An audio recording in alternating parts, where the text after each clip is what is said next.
안녕하십니까. 신인균의 국방TV 시큐리티 뉴스입니다. 자, 오늘도 우크라이나 전황 알려드리도록 하겠습니다.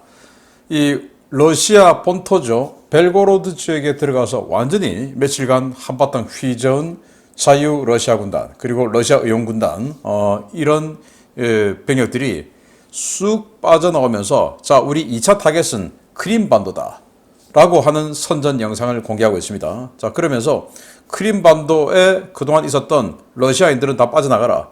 그리고 이 우크라이나인들이요, 크림반도에 있는 러시아 부역자들 그 이름 알려달라. 완전히 굉장한 어떤 그 공포감을 주는 협박이 되겠죠. 이러면서 선전전을 하고 있는 상황. 자, 그리고 자포리자 도네츠크 이 접경 지역쯤에서 정확히 말하면 도네츠크의 서쪽 끝쯤인데 여기서 우크라이나군이 10 곱하기 10km의 큰 넓은 면적을 쑥 치고 들어가서 점령해버렸답니다. 미국 국방부가 생각보다 잘 싸운다라고 평가를 했는데요. 어떤 내용인지 보겠습니다. 신인균의 국방TV 구독, 알림, 좋아요 눌러주십시오. 전과를 먼저 보겠습니다. 병력은 730명의 러시아군을 사살했다 라고 발표를 했고, 전차는 18대, 장갑차 16대 격파, 차량 35대 격파, 특수장비 8대 격파, 야포 28문 격파, 다련장 로켓 1문 격파, 무인항공기 15대 격추 등의 전과가 있는데, 역시 병력은 한 2개 대대 정도의 병력을 무력화시켰고, 전차 장갑차는 합해서 거의 뭐 1개 기갑대대급의 기괴화 장비를 파괴를 시켰습니다. 그리고 오늘 또 특수장비 8개, 방공무기, 통신무기 뭐 굉장히 많죠. 그리고 야포 역시 뭐 2개 대대 정도의 포병부대가 또 날아가 버렸고요. 이런 전과 바탕으로 전선 상황을 보면, 자, 노바카프카 댐을 폭파했습니다. 그러다 보니까 상류 지역에 있던 물이 어마어마하게 빠른 속도로 밑으로 내려가 버리죠. 이 하루에 뭐 1m에서 1.2m씩 쭉쭉 빠지고 있다는데, 그렇게밖에 안 빠지냐라고 할 수 있지만, 이 드네프르강 카프카 댐 상류는 어마어마하게 넓어요. 그게 이제 급속 하강하다 보니까 생태계 대재앙으로 번지고 있다라는 건데, 자, 여기 보시면 물이 빠지다 보니까 여기에 있던 물고기들이 같이 빠져나가지 못하고 여기에 그냥 주저앉아 버린 거예요. 그러니까 물이 다 빠져버리니까 이런 식으로 이제 다 죽게 되는데, 짧은 동영상 한번 보시겠습니다. 자, 지금 보시다시피 카메라로 한 바퀴 돌리는데 이렇게나 많은 물고기들이 죽어 나가고 있습니다. 물론 이 물고기가 전부는 아니지만 어쨌든 이런 식으로 환경 대재앙이 겹치고 있는 상황이다. 누구 때문에? 러시아군 때문에 이렇다라는 겁니다. 아직도 이거 우크라이나가 파괴했다라고 주장하는 사람들 정말 황당한 사람들이에요. 자, 그리고 이 지역이 노바카프카 댐 바로 아랫부분 헤르손 지역인데요. 여기 보시면 여기 뭐 거대한 이 둔치들이 있죠. 그런데 이 둔치들 그리고 아랫부분에 도시들이 있습니다. 이게 이제 댐이 폭파되기 전의 위성 사진이에요. 그런데 댐이 폭파되고 나니까 이 둔치들 다 사라지고, 무엇보다도 여기 있는 도시들 다 물에 잠겨버렸죠. 이런 대재앙을 러시아군이 만들었다라는 겁니다. 자, 이러다 보니까 이 북쪽에 있던 물이 쑥 빠져나가면서 자포리자 원자력 발전소 에노호다르 원전이죠. 거기에 이 원자로를 식혀줄 이 냉각수, 이거 문제 있는 거 아니냐? 수위가 얕아지면서 냉각수를 공급 못하는 거 아니냐? 멜트다운 일어나면 어떡하지? 라는 걱정이 있었는데, IAEA가 이 에노호다르 원전의 냉각수는 그 앞에 또 풀이 또 있다라고 합니다. 그 풀의 냉각수가 있기 때문에 앞으로 몇 개월간은 문제가 없을 것으로 판단한다. 그렇지만 이런 그 공세는 빨리 그만둬라 라고 이야기했습니다. ISW 미국 전쟁연구소는 러시아의 댐 폭파로 헤르손 지역 방어선이 붕괴되었다. 즉 러시아 자기들이 댐 폭파했는데 그 해당 지휘관의 우발적인 폭파로 인해서 자기 생명이 위태로우니까 공포에 의해서 터뜨렸다라는 거 아니겠습니까? 그러면서 자신들의 방어선, 제가 말씀드렸죠. 지뢰, 참호, 철조망, 벙커 전부 다 날아가 버렸다라는 건데, 그것도 똑같이 미국 전쟁연구소에서 그렇게 발표를 했네요. 자, 역시 ISW는 러시아의 헤르손 점령지 수해 대응이 너무나 주묵구구식이다 라고 이야기를 하고, 러시아는 또 헤르손 지역의 이 북쪽 지역에 수해 구조하고 있는 우크라이나 지역의 현장에다가 장거리 포격으로 정말 못할 짓을 하고 있다. 아니, 수해 구조하고 있는데 우리도 수해 구조 같은 거 있으면 병력들이 들어가서 군인들이 수해 구조 하는데 동참하고 하지 않습니까? 군인들 수해 구조 하는데 그 길을 포격을 해버려? 정말 나쁜 자들이죠. 자, 그리고 백악관은 러시아에게 F-16 전투기 무섭다면 우크라이나에서 처분해라 라고 백악관 안보조정관이 이렇게 밝혔는데, 이게 뭐냐? 이 러시아 외무장관이 지금 우크라이나에 F-16 준다고 하는 그 F-16에 핵폭탄을 장착할 수 있다. 니들 지금 핵무기 가져오는 거냐? 이렇게 지금 또 선전전을 했어요. 뭐 그건 또 맞는 이야기입니다. 왜냐? 이 뭐 벨기에나 네덜란드, 덴마크 이 지역에 있던 이 F-16 전투기들은 그 B-61-11 폭탄까지 핵폭탄을 핵폭탄을 공유했던 바로 그 기체들 아니겠습니까? 그래서 핵폭격 능력이 있어요. 문제는 그 폭탄은 안 주겠지만 어쨌든 능력이 있는 건 맞아요. 그랬더니 그렇게 핵 맞기 싫으면 그러면 니들 철수해라 라고 이야기했는데, 이게 맞는 말이죠. 자, 전 나토 사무총장인데요. 나토가 우크라이나에 군대를 보낼 수도 있다. 지금 당장 군대를 보내는 게 아니라 전쟁이 끝나고 나서 우크라이나가 뭐 나토를 가입하고 싶겠지만, 만약에 나토 가입이 안 되면 우크라이나 입장에서는 안보 보장, 안전 보장이 돼야 되는데, 그걸 나토 가입이 안 되고 어떻게 안전 보장되냐? 그러면 이제 나토 일부 국가들이 평화유지군조로 이렇게 보내서 인계 철선 역할을 해주는 뭐 이런 쪽으로 가닥을 잡을 수 있다. 뭐 괜찮은 방법 같네요. 자, 스위스가 35mm 오리콘 대공포죠. 그래서 이 35mm 탄약을 독일제 게파드 대공포의 탄약으로 쓰고, 그 게파드 대공포를 독일이 우크라이나에 많이 줬죠. 그런데 탄약은 빨리 소모가 되니까 탄약이 스위스에 있는 걸 좀 가져와야 되겠는데, 스위스는 우리는 못 준다라고 하다가 독일이 라인메탈에서 그 우리가 만들어버리지 라고 하니까 자기네들이 잠깐 해서 법 바꿔가지고 우리야 줄게 라고 했다고 하는데, 참 스위스가 뭐 준다는 것도 아니고 돈 받고 판다는 건데, 스위스가 이번 이 전쟁으로 인해서 독일과 함께 굉장히 좀 이미지가 바뀌고 있는 나라인 것 같습니다. 벨라루스에 러시아군이 한 10,000명 정도 들어가 있었죠. 그런데 지금 전선이 급하다 보니까 여기에서 쑥 다 빠져서 지금은 거의 뭐 감독관, 자문단, 고문관 뭐 이렇게 해서 한 1,000명 정도만 남기고 전부 전선으로 다 빠졌다라는 겁니다. 당연한 거죠.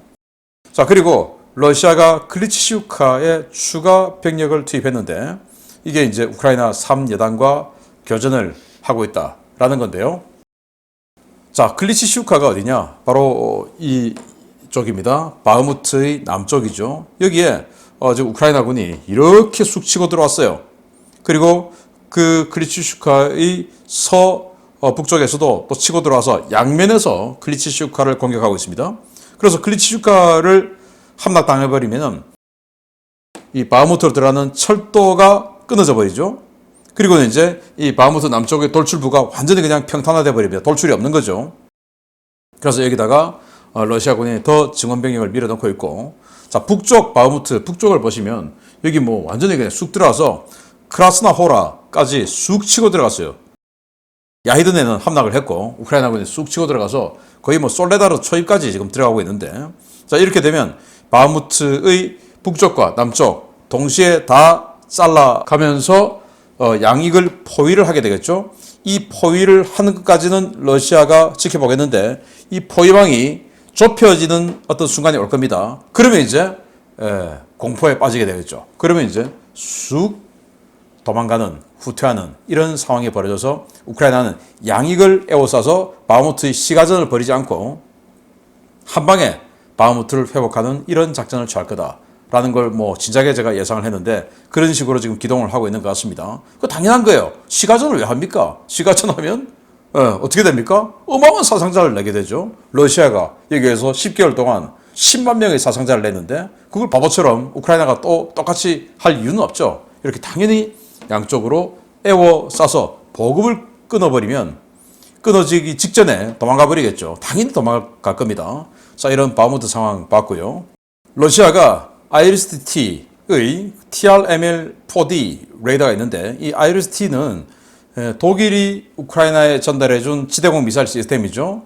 그 지대공 미사일 시스템의 레이더 시스템을 배회 탄약으로 란셋 배회 탄약으로 자폭 드론이죠. 타격해서 파괴시켰다라고 발표를 했는데 흘러나오고 있는 사진하고 이렇게 보면 맞는 것 같아요. 그래서 이게 맞다면 이 전쟁 이후에 처음으로 정상급 제대로 된 서방제 방공 무기를 진짜로 파괴시킨 전투 중에 파괴시킨 이런 전과가 아닐까라는 생각이 듭니다. 이게 러시아의 전과입니다. 이게 사실이 아니었으면 좋겠는데요. 아무튼 이런 전선 상황 있고 주요 소식 들어갑니다. 첫 번째입니다. 벨고로드 국경 일대에서 러시아 국경 수비대를 유린했던 우크라이나군 예하의 자유 러시아 군단과 러시아 의용 군단이 벨고로드에서 썰물처럼 빠져나가고 있습니다. 이들은 다음 목표는 크림반도라며 대대적인 심리전과 선전전을 시작했습니다. 벨고로드 국경 일대의 여러 도시와 정착촌을 점령했던 자유 러시아 군단과 러시아 의용 군단이 현지 시각 6월 7일부터 빠른 속도로 벨고로드에서 철수하기 시작했으며 이들의 철수와 동시에 크림반도 지역에서 대대적인 심리전이 시작됐다고 복수의 오신트 소식통이 현지 시각 6월 8일 리포트했습니다. 이들의 철수는 벨고로드 주정부가 노바야 타볼장카를 비롯한 국경 지역 일부가 불법 무장 세력의 통제 하에 있다고 발표한 직후 이루어졌는데요. 현재 러시아군은 급조한 차량화 소총부대와 연방보안국 예하의 병력들을 해당 지역으로 투입해 자유러시아 군단이 떠난 정착촌들을 하나둘씩 탈환하고 있습니다. 문제는 이들이 벨고로드 지역에서 온전하게 철수한 뒤 곧바로 다음 타겟을 정했다는 것입니다. 자유러시아 군단과 러시아 의용군단은 현지 시각 6월 7일부터 SNS와 라디오 방송을 통해 크림반도 일대에 새로운 지하 조직이 구축되고 있고 이들과 함께 조만간 크림반도를 해방 작전에 나설 것이라고 예고했습니다. 크림반도 지역에서 수신 가능한 TV방송, 라디오 방송, SNS 등을 통해 급속도로 확산되고 있는 이번 경고는 최근 계속되는 우크라이나의 공습과 노바카우프카댐 폭파 이후 끊어진 식수 공급 등으로 대혼란에 빠진 크림반도 주민들을 그야말로 패닉으로 몰아넣고 있습니다. 현재도 송출되고 있는 방송 메시지 내용은 다음과 같습니다. 친애하는 우크라이나 크림반도 주민 여러분, 자유러시아 군단과 러시아 의용군단은 푸틴 정권이 잠시 점령하고 있는 크림자치공화국 영토를 곧 공격할 것입니다. 우리는 크림반도 해방을 위해 크림 파르티잔과 협력해 크림반도에 남아있는 푸틴과 그 전범 일당을 모두 소탕할 것입니다. 이들은 크림반도 원주민들은 2014년의 불법적인 크림 강탈 사건을 인정하지 않는다면서 현재 크림반도에 거주하고 있는 러시아 민간인들은 즉각 러시아로 철수하고 현지 주민들은 해방군을 맞이할 준비를 하라고 목소리를 높였습니다. 이들은 또 크림반도의 조속한 해방을 위해 크림반도 지역 내 러시아군의 위치 정보, 러시아군 동향에 대한 정보, 현지 부역자들에 대한 인적 정보 등을 텔레그램 등을 통해 자신들에게 제보해달라고 요청했습니다. 오신트 소식통들은 이들의 심리전이 노바카우프카댐 파괴 이후 크림반도 전역에 퍼지고 있는 혼란을 더욱 가중시켜 러시아군의 남부전선 유지를 어렵게 만들려는 고도의 술책이라고 보고 있는데요. 아직 헤르손과 자포리자 지역에 러시아군이 상당수 남아있는 상황에서 이들 해방군이 과연 어떤 방법으로 크림반도에 침투해 작전을 펴게 될지 향후 상황 전개를 지켜봐야겠습니다. 네, 벨고로드 쪽으로 쑥 들어가서 며칠간에 걸쳐서 대단한 전과를 올렸는데 전과를 올렸다는 게 러시아군을 많이 사살하고 그게 아니고 러시아군의 부대를 이 루안스크 지역에 있던 부대를 거의 두세 개 여단이나 이쪽으로 당겨오게 만들었다는 거죠. 그 말은 루안스크, 도네츠크 이 지역의 러시아 방어선을 약화시켰다는 겁니다. 그래서 거의 한 두 개, 세 개 대대가 들어가서 그 몇 배나 되는 러시아군을 끌어들였으니까 대단한 전과죠. 그러면서 이 두세 개 대대가 점령했던 지역을 그대로 유지할 수는 없는 거죠. 중과부적이니까. 그런데 쑥 빠져나옵니다. 이제 다 빠져나오고는 다음 목표는 크림반도다라고 하는데, 자, 러시아 입장에서 빠져나갔으니까 그럼 다시 돌아가자 할 수 있겠습니까? 못하죠. 다시 또 돌아가 나가는 순간 다시 들어올 수가 있는데, 그러다가 그냥 벨고로드 시까지 그냥 쑥 들어갈 수가 있으니까 안 되는 겁니다. 그러니까 세계 예단 정도는 이게 이제 붙박이로 고정 배치시켜야 되고, 또 이들의 벨고로드 침투로 인해서 그 위에 있는 쿠르스크주 뭐 이런 지역까지 다 이제 방어 병력들을 배치를 해놔야 되기 때문에 러시아군 입장에서는 몇만 명을 지금 이 두 개 대대, 세 개 대대가 작전을 통해서 몇만 명을 지금 손실을 입는, 이 아랫부분의 전투에서 손실을 입는 이런 피해를 입게 된 겁니다. 자, 그러면서 이제 빠져나와서 우리 크림반도 친다. 크림반도에서 부역했던 부역자들 이름, 그리고 러시아군 진지 위치 알려달라라는 엄청난 공포스러운 이야기를 했는데, 이게 어디를 통해서 했냐? 크림반도에도 TV 방송국이 있을 것이고 또 케이블 방송국이 있을 것이고 하는데, 그 케이블 방송국을 해킹을 해서 TV를 틀면 그런 영상들이 나온다라는 거예요. 자, 그래서 TV를 틀면 이런 영상들도 나오는데, 이 영상은 뭐냐? 이제 방금 말씀드린 그 영상은 아니고, 우크라이나군이 이 자신들의 이동 상황 이런 것들을 SNS에 올리지 마라, 작전 보안 좀 지켜달라라고 하는 그 옵색하는 그 홍보 영상이에요. 이걸 크림 쪽에다가 해킹을 통해서 나오고 있는 동영상인데 한번 보시겠습니다. 나오는 군인들마다 조용해달라, 말하지 말아달라 하고 이렇게 조용해달라라는 사인을 하죠. 그런데 크림에 있는 러시아인들 입장에서는 이런 동영상이 TV를 트니까 우리 TV를 틀었는데 우크라이나인들이 나와가지고 군인들이 나와서 조용해라 라고 하는, 이 조용하라라는 말은 뭐냐? 우리가 치러 가는데 우리 위치를 노출하지 마라, 이 말 아니겠습니까? 크림에 있는 러시아 입장에서는 굉장히 불안한 이런 심리전이 되는 거죠. 그리고 이 자유 러시아군이 조금, 저는 이 사람들이 뭔가 도덕성이나 뭐 이런 것들이 조금 부족하지 않나라는 생각을 하는데, 조금 세심치 못하게 미군 장비들 험비나 엠랩 이런 거 마구마구 보여주더니 이제 또 이런 자랑까지 했어요. 이건 뭐냐? 이 블랙 호넷이라고 하는 장비인데요. 그러니까 검은 벌이 되겠죠. 이게 드론입니다. 정찰 드론인데 미군 특수부대가 사용하는 정찰 드론이에요. 한 20분에서 25분 정도 선회하면서 아주 고해상도의 정찰을 하는 그런 드론인데, 이걸 가지고 있다. 이 말은 자유 러시아군의 이번 벨고로드 진공 작전을 미군이 지원해 줬다, 이거 아니겠습니까? 이런 건 좀 안 해야 되는데, 아무튼 이런 걸 또 자랑했다. 그러면서 이제 미국이 또 곤란해지면 또 이 사람들도 이런 거 삭제하고 하겠죠. 아무튼 미국의 기술 작전 자문을 받아서 지금 진행하고 있는 이 자유 러시아 군단이 크림반도를 그 다음 타겟으로 하겠다 그러는데, 그 사이에 지금 헤르손과 자포리자가 있는데 어떤 식으로 침투, 잠입해 들어갈지, 그렇게 해서 지금처럼 이제 완전히 뭐 대규모로 작전을 못할 텐데 앞으로 어떤 식으로 작전을 펼칠지 궁금하고 기대가 되기도 합니다. 다음 소식입니다. 이번 주부터 거의 모든 전선에서 우크라이나군의 제한적 공세가 진행되고는 있지만 아직 본격적인 대공세가 시작된 것은 아니라는 사실 여러 차례 강조해 드린 바 있습니다. 아직 진짜 공세는 시작도 안 했는데 우크라이나군이 몸풀기 목적으로 날린 잽에 러시아군 방어선이 단숨에 붕괴됐다는 소식입니다.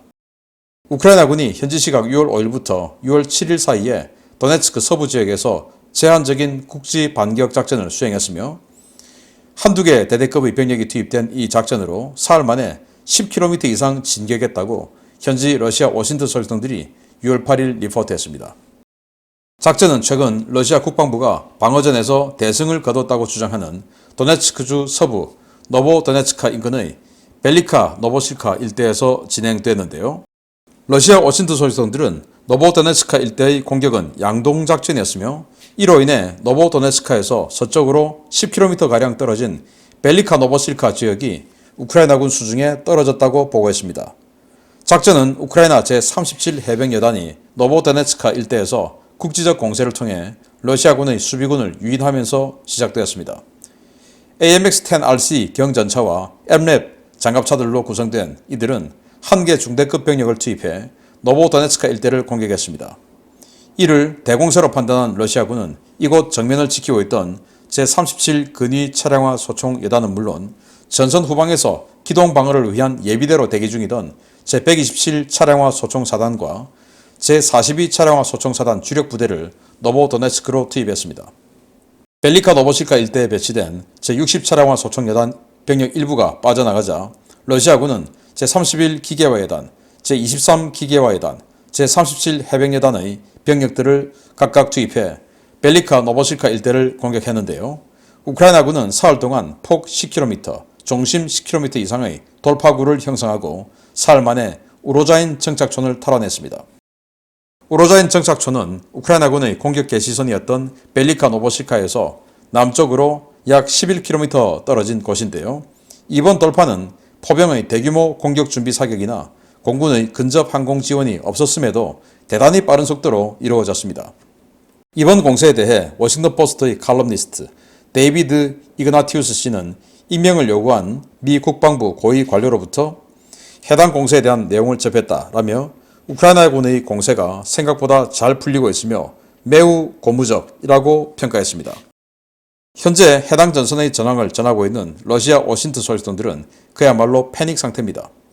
이번 공격에 나선 부대는 모두 몇 달 전부터 해당 전선에서 러시아군과 대치하고 있던 부대들이었고 이들이 포병과 공중 화력 지원도 없이 러시아군이 반년 넘게 구축한 지뢰지대와 참호 방어선을 단숨에 돌파했기 때문입니다. 이 과정에서 우크라이나군은 37 해병여단의 1개 대대를 가지고 러시아군 2개 사단과 1개 여단을 사흘간 묶어뒀는데요. 우크라이나군 해병대대가 최소 20여 대의 장갑차량 손실을 입기는 했지만 러시아군은 압도적인 수적 우세의 러시아군이 적의 대대급 병력에 사흘 동안이나 고전했다는 점과 이번 양동작전으로 인해 주변 평야 지역을 내려다볼 수 있는 감제고지인 우로다인 정착촌을 빼앗겼다는 점이 상당히 동요하고 있습니다.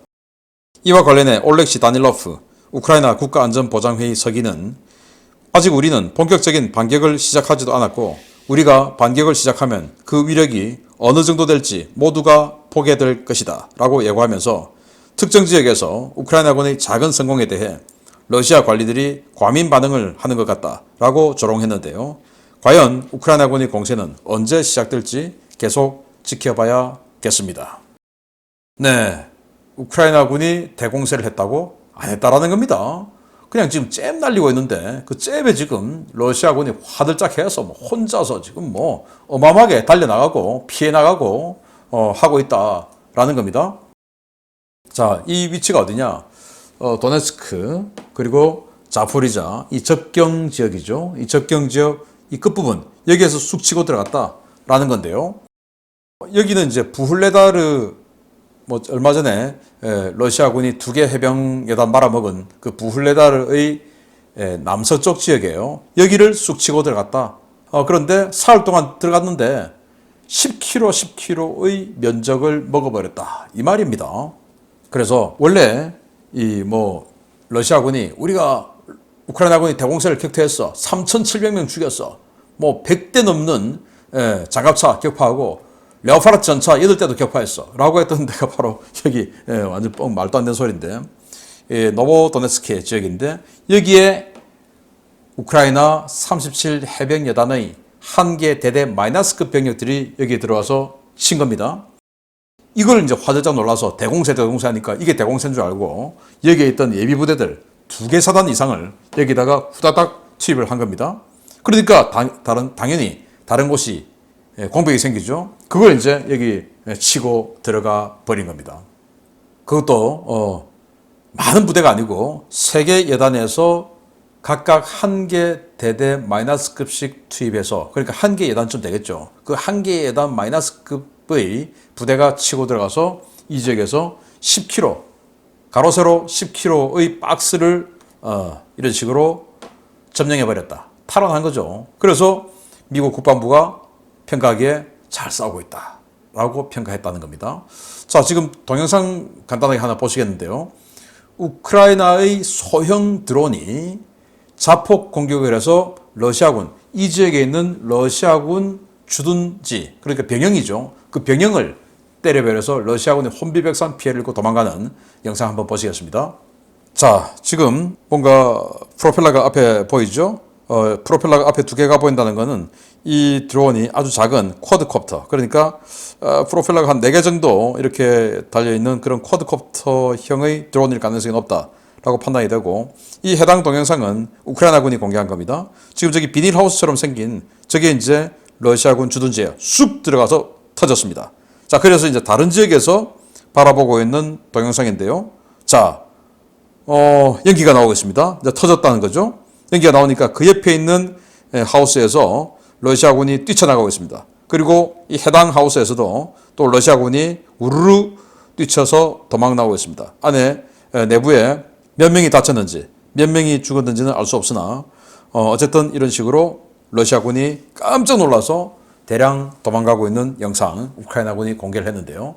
자, 이런 식으로 우크라이나군이 여기저기서 잘 싸우고 있다 라는 소식 알려드리면서 계속 알려드립니다. 마치겠습니다. 감사합니다.